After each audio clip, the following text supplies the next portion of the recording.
You forgot a password this morning. You walked into a room and couldn't remember why. You've probably blamed yourself, called it aging, distraction, a bad memory. None of that is true. Your brain isn't broken. It is starving for a 2,500-year-old technique that can reactivate a memory system you didn't know you had. And it was born in a catastrophe.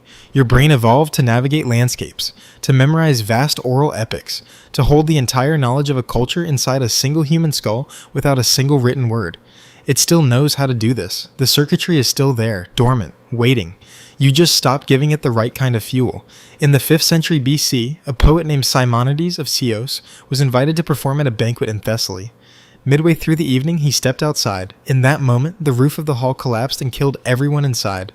The bodies were crushed beyond recognition. Families could not identify their dead. But Simonides could.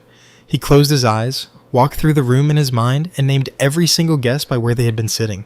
He had accidentally discovered the most powerful memory system in human history, the method of Loci. The memory palace, here is why it works. Buried deep in your brain is a structure called the Hippocampus.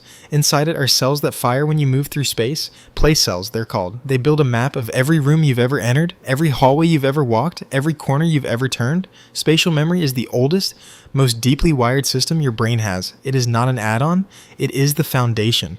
And the method of Loci exploits this directly. You take the information you want to remember and you place it as vivid images inside a physical space you already know. The Greeks and Romans used this to deliver hours-long speeches from memory. Medieval scholars used it to store entire books. And somehow, in the last century, we stopped teaching it. Let me show you what I mean. Right now, wherever you are, I want you to close your eyes. Actually close them. I'll wait. You're standing at the front door of a place you know well. It could be your home. It could be a childhood house. It doesn't matter which one. Your brain already knows the floor plan better than you realize. At your front door, something is wrong. There is a man in a powdered wig standing on a washing machine, and the washing machine is running. He's holding a dollar bill and pointing at it, furious. The machine is shaking. The wig is slipping. George Washington does not look presidential. He looks ridiculous. And that is exactly the point. Your brain does not remember facts. It remembers images that refuse to be ignored. You step past him into your kitchen. At the table, a second man sits with a massive cartoonish apple in front of him.